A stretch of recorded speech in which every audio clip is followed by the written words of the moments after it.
but it had no relation to the actual future. What we are moving towards is something more like the Spanish Inquisition, and probably far worse. There were a lot of elements in play, and one of them was the continuing belief that the Union of Soviet Socialist Republics was workers' paradise and that that was the way to go. Then along came Mr. Hitler, who again presented himself as a savior, someone who's going to make everything much better and improve everybody's lot. People believed him too. Well, after those two, it was kind of hard to keep on believing in the possibilities. Just 4 years after the sex and drugs of Brave New World, a new British dystopia appeared.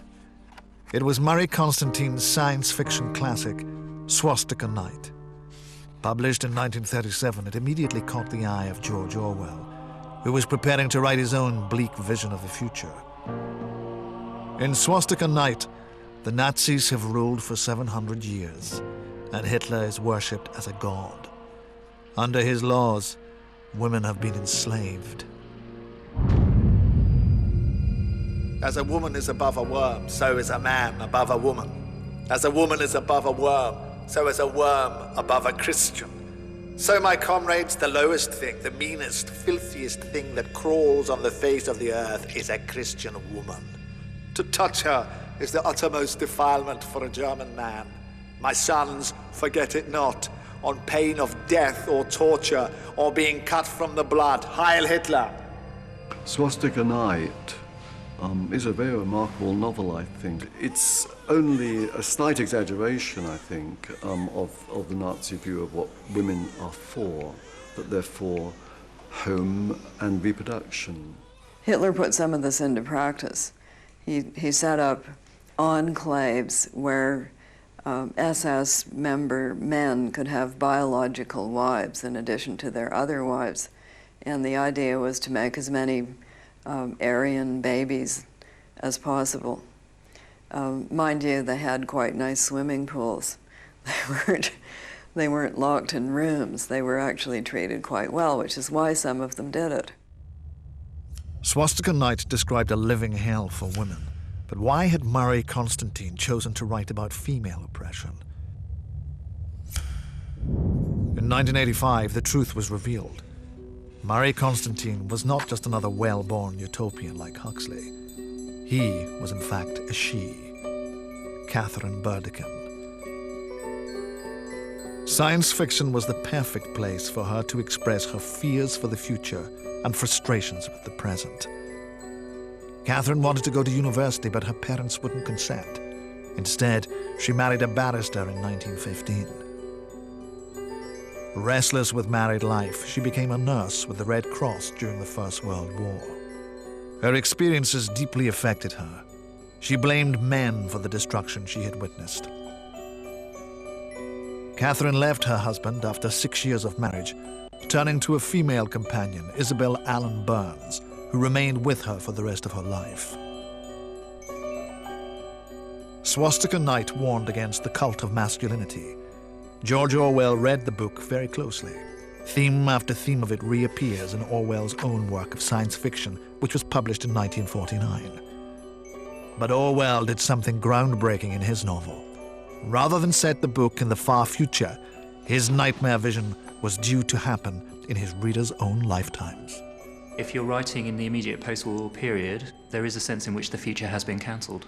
The only way that you can think about projecting forward is by a sort of slightly surreal, disturbed version of your present day.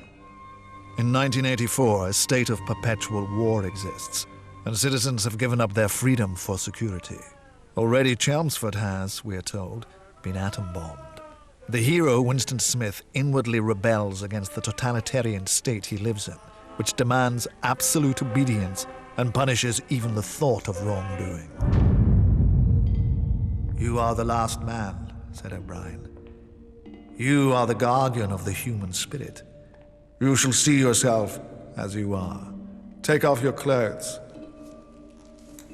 Winston Smith could not remember whether at any time since his arrest he had taken off all his clothes. He stopped short. An involuntary cry had broken out of him. Well, 1984 is primarily about threats to freedom, which go beyond mere matters of everyday freedom to freedom of thought. You have a government which not only wants to control what people can do, but control what people can think. The language is being destroyed. It's being turned into something called newspeak, which will have very, very few words, so that, as Syme, the chap who's doing it, boasts, you won't be able to have a bad thought. Thought crime, which is thinking anything against the party, won't be possible. Since childhood, Orwell had suffered at the hands of a number of ruthless institutional regimes. His prep school in Eastbourne made a particularly deep impression. A terrible place of bullying staff and horrible rich kids who scorned him, which he writes about brilliantly. Hello, Radio Terminal. BBC here. Another model for 1984 was the BBC. Orwell had worked in the Eastern Service during the war. I think Orwell was certainly fairly miserable working at the BBC. He was working for an unashamedly propagandist institution. I mean, basically lying to people, or what we would now call spin. That's right, Mr. Harrison. As we're always telling these kids, they must play as a team. Yes, and don't forget, in this war we're fighting today, we must all play for the team, particularly as the team we are playing for is Britain. The third model for 1984 was perhaps the most terrifying of all.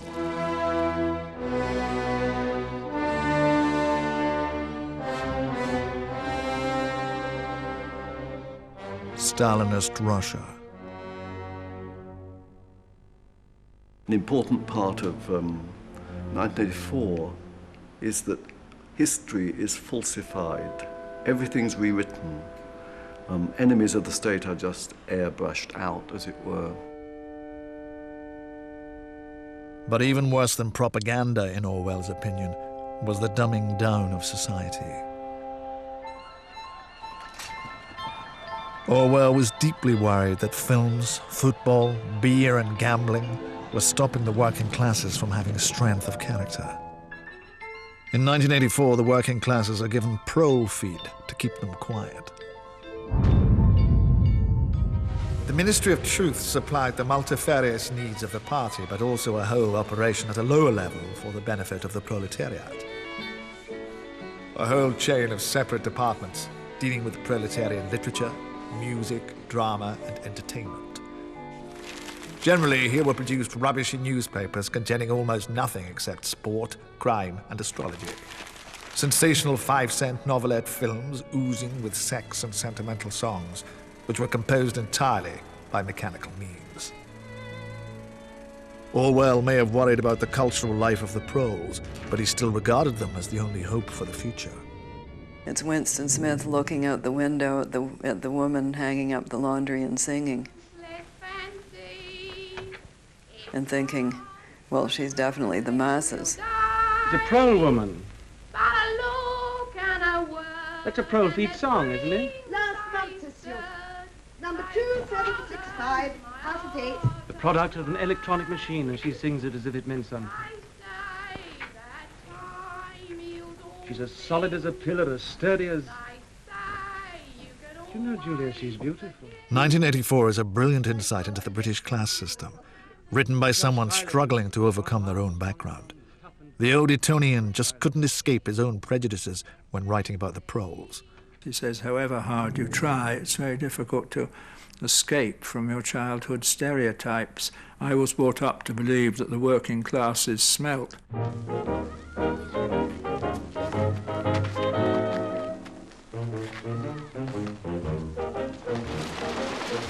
Well, the audience for all fiction is basically a middle-class audience, because the working classes in Britain don't, by and large, tend to read. That's always created a bit of a problem for utopian and dystopian fiction, in that it's often written by socialist, politically active people who are therefore already in a state of tension with a large proportion of their audience. He says to the middle classes, you know, to join the revolutionary fight, you've nothing to lose but your H's, you know. Orwell satirizes middle-class attitudes towards sex. Sexual intercourse, he writes, was to be looked on as a slightly disgusting minor operation, like having an enema. Just there, you're not to see me for the next 3 or 4 minutes. To make sure you better turn around. But what are you going to do? Please, I'll let you know. In 1984, Julia is the bad girl. She's outwardly compliant. She seems to be a model party member, but she harbors deep subversive thoughts.